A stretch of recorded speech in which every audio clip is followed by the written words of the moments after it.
Oh, microphone. Okay, so I did wrap up chapter 5. I keep saying it's done, but it's not done. Okay, perfume. The video. What did I choose today? Um, which was this? I like this one. This is Jewel by Alfred Sung. That one's almost done. I love this one. I love all my perfumes. But anyways, let's get into it. So we'll backtrack just a little bit so we can pick up where we left off, right? Right. Okay.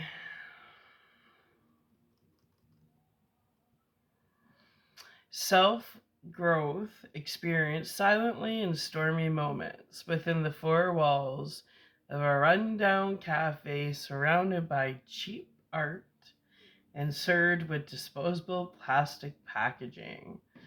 No trace of one's energetic signature ever had visited the secret, simple location. Ooh. Only opportunities for Earth Realm upgrades through simple silence, a $4 inner temple deliverance. A large grande with extra cream. Hold the sugar, hold the dream. The optional drive through ventured by so many Earth realm travelers, the TikTok brain racing in circles, missing the universal coffee bean time travel experience. Belisara found herself once again redirected upon seeking refuge from the rain, a bend in the road, a stop along her way before her journey's final destination. Of the day's divinely orchestrated agenda, to the little old used bookstore she was so intentionally eager to revisit like an old friend she hadn't visited in a very long time. A long overdue visit she hadn't entertained since working on her master's in Earth School. Belisara entered the little rundown cafe milliseconds before the first raindrop could penetrate her skin. The moment she stepped her Earth vessel completely within the caffeinated time travel machine, she knew without a doubt would prove time loudly to be non-linear, for the cafe had changed completely since the last time she had visited its inner world dimensions. Well,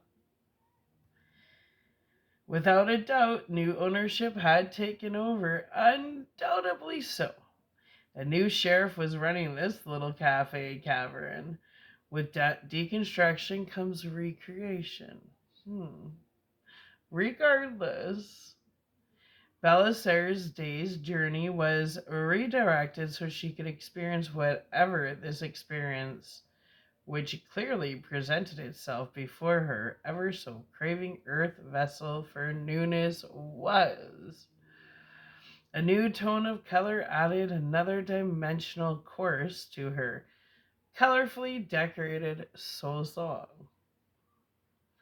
One by one, Earth Realm experiences by Earth Realm experiences, just a sequence of sacred and divinely appointed moments, creating a soul song with depths layered through Earth lessons gained and Earth challenges crushed, through one's own free will to rise, ignoring the will of surrounding others to continue to be dragged.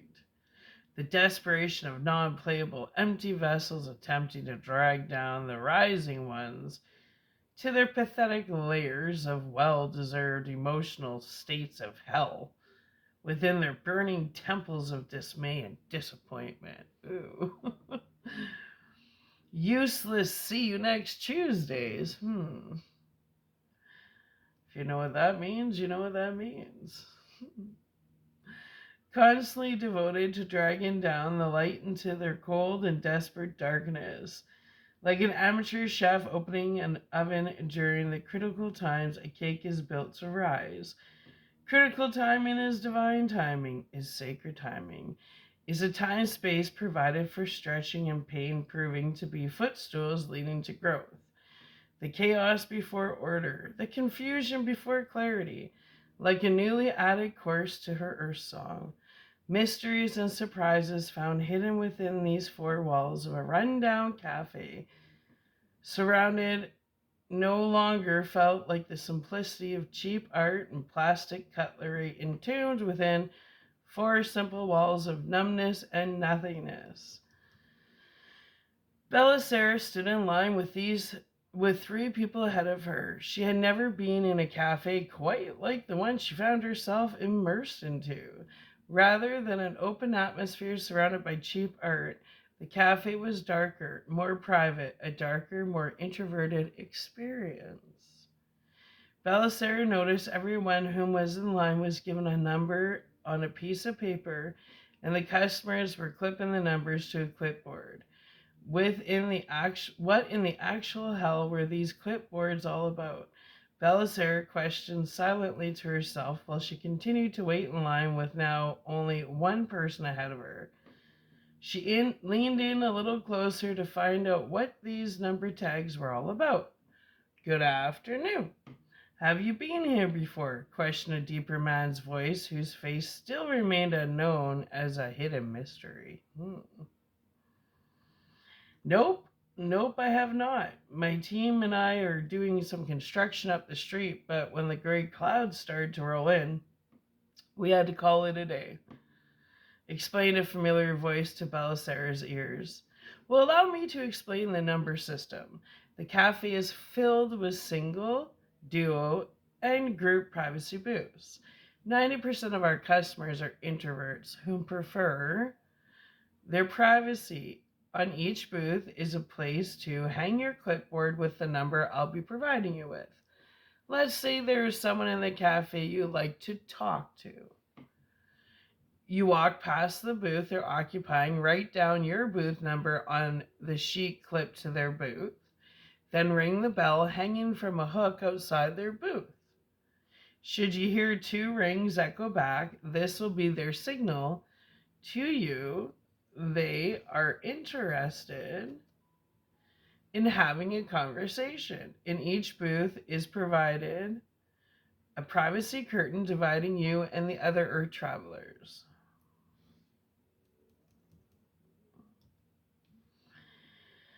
The whole point of the blind visit is to give each Earth traveler the opportunity to feel free to be themselves. This brings a lot of comfort to the sky. This brings a lot of comfort to the shy, the introvert, and the socially awkward. Those sort of situations. The mysterious voice explained from behind the espresso bar. Should you be in a social mood, keep your booth curtain open. You get the option of keeping private or being public. The cafe worker explained to the mysterious voice Belisara had come to know as Peeta's voice. The cafe worker explained to the mysterious voice Belisara had come to know as Peeta's voice. She found Peeta intriguing. Bella turned her head, not wanting Peeta to notice her. She was going to take advantage of the booth number system to get to know Peeta better.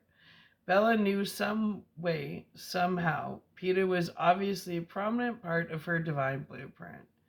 Life kept finding ways to align the two Earth travelers together. Cool, that is. Cool. That is actually really cool. I am one of those equally yoked combination of introvert balanced with extrovert tendencies. I'll take a grande Americano, please, and thank you, Peeta requested of the man behind the espresso bar, as the man charged him for his order and passed him a clipboard with the number 8888 on it. Belisara took a mental note of his numbers so she could ring his bell once he was settled, provided he was sitting in a solo booth. Will you be requesting a solo booth, or will somebody be meeting you here? The man requested of Peeta as he took his payment for his order. No, I'll be requesting to occupy a solo booth, please and thank you, Peeta replied as the man passed Peeta his coffee and blueberry muffin and directed him towards the direction of the solo booth section of the cafe. Ooh, he didn't say blueberry muffin. I'll take an Americano, please. And blueberry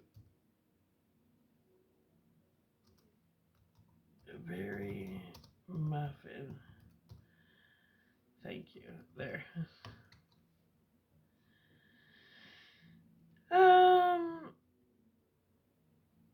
Nope, I'll be requesting to occupy a solo booth, please and thank you, Peeta replied as the man passed Peeta his coffee and blueberry muffin and directed him towards the direction of the solo booth section of the cafe.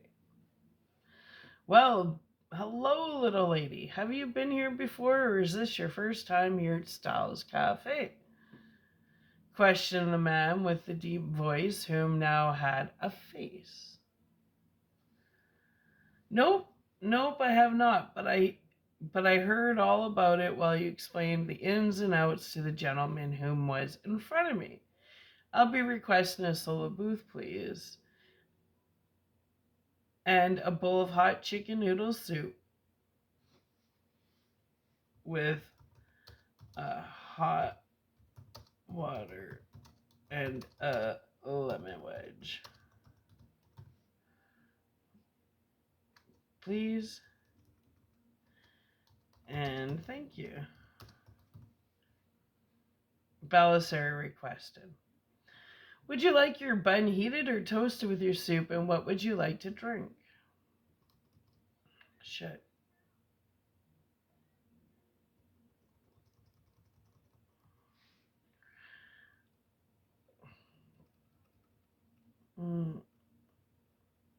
Please and thank you. Would you like your bun heated or toasted with your soup, and what would you like to drink? The man questioned Belisara. Heated, please, with a side of real butter, not that margarine crap. And to drink, can I please have a steeped Earl Grey tea with lemon and 2 sugars? Bella requested as the man took her payment and handed her a clipboard with the number 333 on it. Bella took her clipboard and walked towards the solo booth section. As she waited for her soup to be delivered to her solo booth, she pondered to herself silently if she should go ring Peeta's bell right away or wait until after she ate her hot chicken noodle soup. Bella decided it was best to eat her hot chicken noodle soup with a steamed bun and a side of real butter. Nope, or not that margarine crap. I hate margarine. Okay, so that's the end of chapter 5. Yay! We're gonna go into chapter 6. I'm pretty sure I haven't. Yeah, I got my stop sign here. Let's go down. Let's bring this up. Did I get started on chapter? I did. No, I got my notes for chapter 6. So I'll be getting started on that later this evening. Let's shut this down. To think we're 160 pages in and it seems like it just begun. Okay, so I've had people say stuff to me.